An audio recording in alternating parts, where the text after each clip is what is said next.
ನೋಡಿದ್ರಲ್ಲ ನಮ್ಮ ಭಾರತ ದೇಶದಲ್ಲಿ ಎಲೆಕ್ಷನ್ ಧೂಳು ಎಬ್ಬಿಸ್ಬಿಟ್ರಪ್ಪ ಎಲ್ಲ ಪಕ್ಷದವರು.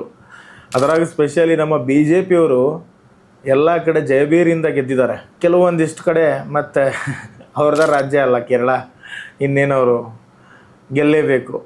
ಅವ್ರಿಗೆ ಬೇರೆ ದಾರಿ ಇಲ್ಲ. ಯಾಕಂದ್ರೆ ಅವ್ರ ಜನ ಅಲ್ಲಿ ಜನನ ಹಂಗೆ ಅಲ್ಲಿರುವಂಥ ಸೆಲೆಬ್ರೇಷನ್ನು ನೋಡಿಬಿಟ್ರಿ ಹೆಂಗೆಲ್ಲ ನಡೀತು, ಯಾರ್ಯಾರು ಏನೇನು ಜೆಂಡಾ ಹಾರಿಸಿದ್ರು, ಏನೇನು ಮಾಡಿದ್ರು ಎಲ್ಲವೂ ನಿಮ್ಗೆ ಗೊತ್ತಾಗ್ತದೆ.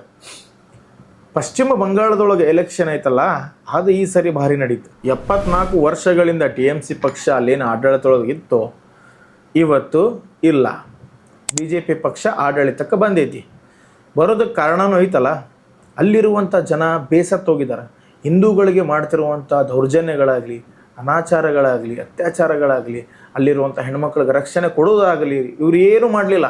ಇಷ್ಟು ವರ್ಷ ಇದ್ರೂ ಅಲ್ಲಿ ಹೆಣ್ಮಕ್ಳಿಗೆ ಏನಾದರೂ ಒಂದು ತೊಂದರೆ ಆದಾಗ ದುಡ್ಡು ಕೊಟ್ಟು ಮುಗಿಸ್ಬಿಡೋಣ ಅಂತ ಹೇಳಿ ಮಮತಾ ಬ್ಯಾನರ್ಜಿ ಹೇಳಿದ್ದಕ್ಕೆ ಅಲ್ಲಿರುವಂಥ ಜನರು ಹುಷಾರಾದರು.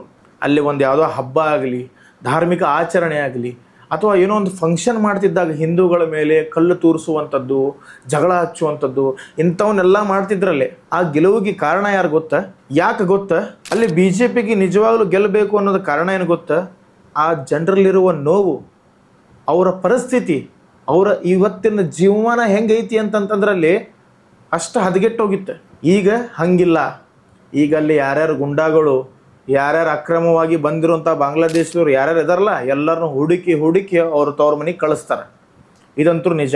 ಈಗ ಇನ್ನು ಮ್ಯಾಗ ಅವ್ರು ಆರಾಮವಾಗಿ ಬಾಂಗ್ಲಾದೇಶದೊಳಗೆ ಧಾರ್ಮಿಕ ಆಚರಣೆ, ಹಬ್ಬಗಳು, ದುರ್ಗಾ ಮಾತೆಯ ಪೂಜೆ ಆಗಲಿ ದೊಡ್ಡದಾಗಿ ಮಾಡ್ತಾರೆ. ಈಗ ಅವ್ರು ಯಾರೂ ಅಡ್ಡಿಪಡಿಸೋದಿಲ್ಲ. ಯಾಕಂದ್ರೆ ಅಲ್ಲಿ ದೇಶಕ್ಕಾಗಿ, ಧರ್ಮಕ್ಕಾಗಿರುವಂಥ ದೊಡ್ಡ ಪಕ್ಷ ಗೆದ್ದು ಬಂದೈತಿ. ಅಲ್ಲಿರುವ ಜನ ಇಷ್ಟು ದಿನ ಏನು ಕಷ್ಟಪಟ್ಟಿವಲ್ಲ, ಇನ್ನು ಮುಂದೂ ಕಷ್ಟಪಡಬಾರ್ದು ಈ ರಾಜ್ಯದೊಳಗಂತ ಹೇಳಿ ತಮ್ಮ ಕೆಲಸ ಕಾರ್ಯಗಳನ್ನು ಬಿಟ್ಟು ಅವರೆಷ್ಟೇ ಬಡತನದಲ್ಲಿದ್ದರು, ಅವರೆಷ್ಟೇ ದೂರಿದ್ರು, ವೋಟಿಂಗ್ ಬೂತಿಗೆ ಬಂದು ವೋಟ್ ಮಾಡಿ ಹೋಗಿದ್ದಾರೆ. ಇದನ್ನು ನಮ್ಮ ಕರ್ನಾಟಕದ ಜನ ನೋಡಿ ಕಲಿಬೇಕು. ಆದರೆ ಇಲ್ಲೇ ನಮ್ಮ ಜಾತಿ ಅವನು ಇತ್ಕೊಂಡಾನ, ಅವನಿಗೆ ಗೆಲ್ಸೋಣ, ಅವನ ಪಕ್ಷಾರ ನೋಡ್ರಿ, ಅಥವಾ ಅವು ವ್ಯಕ್ತಿತ್ವನ ನೋಡ್ರಿ, ಅವನು ಕೆಲಸ ಮಾಡಿದನೋ ಇಲ್ಲ ನೋಡ್ರಿ, ಇದನ್ನು ಯಾವುದು ನೋಡಂಗಿಲ್ಲ, ಓಟ್ ಹಾಕೇ ಬಿಡುದೆ.